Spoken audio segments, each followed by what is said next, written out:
Oh là là, quelle claque les amis. Max s'est fait pulvériser. Lando Norris nous a fait un Verstappen justement ce week-end sur les terres de son ennemi juré Max Verstappen, leader du championnat du monde à Zandvoort aux Pays-Bas. 22,9 secondes d'avance sur Max qui termine deuxième. Vraiment un week-end extraordinaire pour McLaren mais surtout pour Norris. Un hat-trick, pole position, victoire, meilleur tour en course, un week-end presque parfait. On va voir un petit peu plus tard pourquoi il n'était pas parfait, qu'est-ce qui a manqué. Fait intéressant à noter, c'est la première pole de McLaren qui est convertie en victoire depuis 2012. Le dernier, c'était Hamilton qui avait réussi ça. Donc vraiment, un bel exploit là pour McLaren, un très beau week-end qui confirme vraiment son retour aux avant-postes et surtout sa position là pour vraiment aller titiller Red Bull au championnat constructeur. Bienvenue sur la chaîne, c'est Formula Tom, j'espère que vous avez passé une bonne trêve estivale. J'imagine que comme moi vous aviez très hâte que ça recommence après les super grands prix qu'on a eu là au début de l'été. Vraiment on attend une fin de saison qui va être extraordinaire. Et ce week-end donc sur les terres de Max Verstappen aux Pays-Bas, sur le circuit de Zandvoort, donc un circuit extrêmement court, un circuit old school. Alors on va faire un petit débrief rapide et ensuite on va s'attarder sur quelques points qui sont très intéressants. On va discuter de ça en fin de vidéo.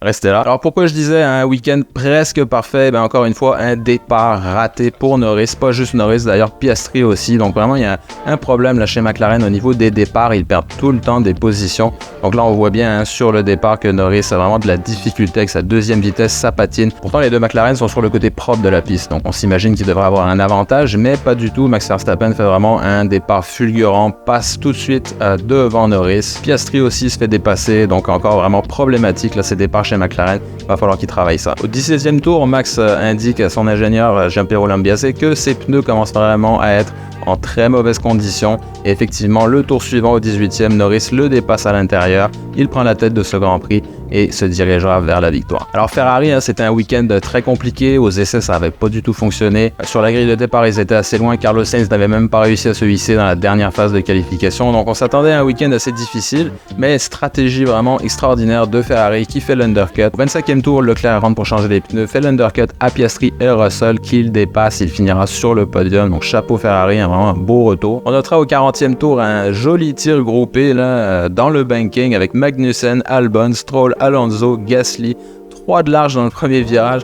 Franchement, c'est vraiment très joli à voir. Là. Des circuits courts comme ça, c'est certain que les voitures vont se rapprocher. Et c'est ça qu'on veut voir, des petites batailles comme ça, même si c'est en arrière. Évidemment, c'est pas pour la victoire, mais c'est quand même très intéressant à regarder si ça fait plaisir. Donc, pas grand-chose vraiment à dire. Norris a totalement dominé ce week-end. Une victoire extrêmement bien méritée. McLaren qui revient à 40 points au championnat constructeur sur Red Bull. Donc, c'est vraiment extraordinaire. Le championnat est déjà relancé. Il reste encore 9 courses. Et on peut espérer que même pour le championnat pilote, là, Norris va vraiment pousser jusqu'au bout, Verstappen dans ses retranchements. Mais à part ça, rien d'extraordinaire, ça a quand même été un Grand Prix assez soporifique, faut l'avouer, surtout comparé à tous les superbes Grands Prix qu'on a eu précédemment, que ce soit en Hongrie, à Silverstone, au Canada, même à Monaco. Franchement, il s'est pas passé grand chose là sur ce circuit, c'est assez décevant parce que quand même un circuit assez court comme ça, on pourrait s'attendre à ce que les voitures soient plus regroupées, qu'il y ait un petit peu plus de bataille.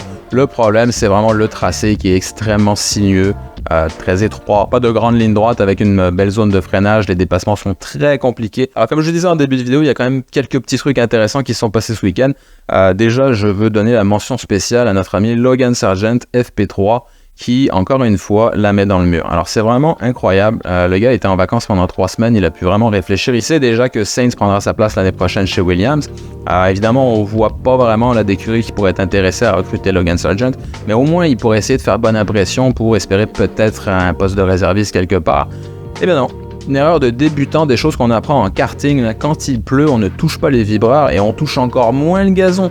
Lui, la roue complètement dedans, détruit la voiture, c'est absolument incroyable et il y a des rumeurs, on parle même que peut-être James Wallace voudrait se débarrasser de Logan Sargent avant la fin de saison s'il y a peut-être un pilote qui pourrait faire rentrer dans la voiture à sa place. Donc c'est très compliqué pour Logan. En qualification en Q1, on a Perez. Oui, Perez qui a quand même malgré tout eu un week-end assez solide, on va dire, comparativement évidemment au niveau exécrable qu'il nous a montré depuis le début de la saison. Donc ce week-end, il a quand même été assez constant. Mais il a traité Hamilton d'idiot parce qu'il l'aurait apparemment gêné. Bon, les commissaires ont donné une pénalité à Hamilton. Pourtant, Hamilton était vraiment hors trajectoire, très lent.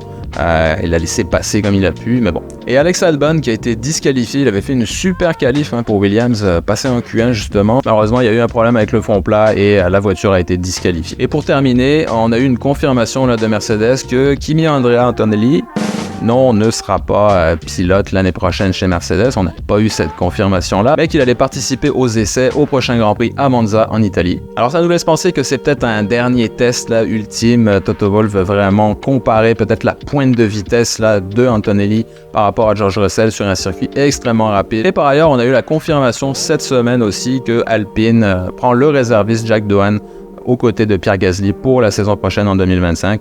Comme je l'avais dit dans ce vidéo que je vous invite à regarder d'ailleurs, parce qu'il reste quand même encore 3 baquets qui sont à pourvoir pour la saison 2025, donc je vous invite à regarder ça. Voilà, donc je vous remercie, j'espère que vous avez apprécié, laissez un like, abonnez-vous si ce n'est pas déjà fait, ça nous aide énormément, et puis je vous dis à très bientôt pour le Grand Prix de Monza, c'était Formula Tom, ciao.